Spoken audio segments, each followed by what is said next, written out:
वह जो कह रहे हैं वह आरजेडी के खोते हुए जनाधार से अलबलाकर वह ऐसी भाषा बोल रहे हैं। बहुत जोर देकर कह रहा हूं कि हिंदुस्तान ही एक ऐसा देश है जहां सब सुरक्षित है और अल्पसंख्यक भी सुरक्षित है। और जिसकी बात वो कर रहे हैं जिस अल्पसंख्यक की, और दुनिया के किसी देश से सबसे ज्यादा भारत में सुरक्षित है। नमस्कार, आप देख रहे हैं बड़ा देश बिहार और मैं हूं आपके साथ आत्मजा। केंद्रीय गृह राज्य मंत्री नित्यानंद राय ने आज प्रेस कॉन्फ्रेंस किया, जिसमें उन्होंने राजद के अब्दुल बारी सिद्दीकी को आड़े हाथ लेते हुए कहा कि राजद को अपने खोते जनाधार का पता चल गया है।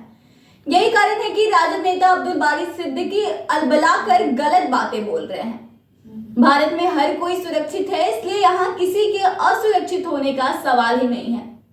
साथ ही आपको बता दें, आगे उन्होंने कहा कि सिद्दीकी का कहना है कि देश में उनके बच्चों के लिए सुरक्षा का माहौल नहीं है। यह पूरी तरह से गलत बयान है। हिंदुस्तान में सब सुरक्षित है, वो अलबलाकर बोल रहे हैं। राजद अपना जनाधार खो रही है, इसलिए सिद्दीकी ऐसा बयान दे रहे हैं। वे जिस अल्पसंख्यक के बारे में बोल रहे हैं वह सबसे ज्यादा सुरक्षित है, और मैं दावे के साथ कह रहा हूं कि अल्पसंख्यक सुरक्षित रहेंगे।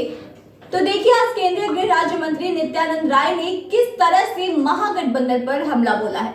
देखिए, नीतीश कुमार जी हर मौके पर हर प्रकार की बात करते हैं। भारतीय जनता पार्टी को परम पूज्य अटल जी पे गर्व है, और अटल जी भी भारतीय संस्कृति और भारतीय विरासत पर पूरा भरोसा करते थे। वंदे मातरम गीत उन्हीं के समय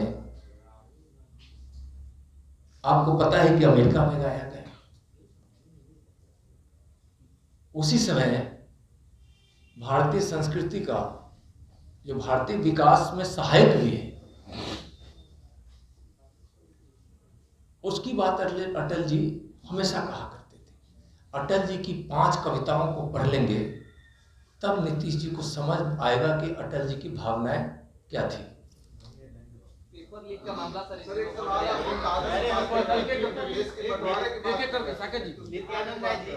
सर गांधी जी ने तुष्टीकरण का अपनाया, कांग्रेस से जुड़ते हुए नहीं। देखिए, गांधी जी नहीं, उस समय के कुछ नेताओं की यह भूल थी, और शायद तत्काल पद पा लेने की जो इच्छा थी, जो नेता एक हिंदुस्तान में स्थापित हुए, एक नेता पाकिस्तान में स्थापित हुए, और उन दोनों की तुष्टीकरण के कारण एक वातावरण बना, और बंगाल में जो उपद्रव हुआ था उसको ओझल करते हुए देश की मन स्थिति को लोग समझा नहीं।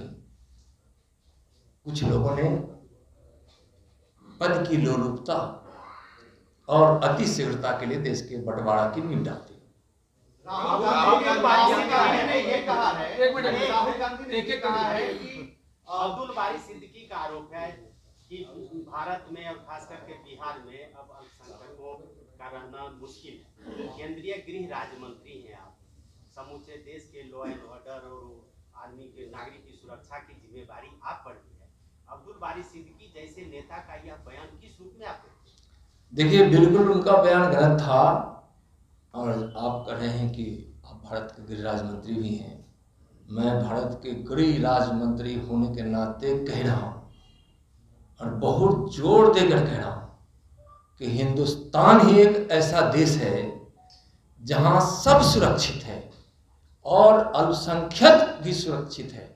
और जिसकी बात वो कर रहे हैं जिस अल्पसंख्यक की, वह दुनिया के किसी देश से सबसे ज्यादा भारत में सुरक्षित है, और उनकी सुरक्षा केंद्र की सरकार की नीति भी है।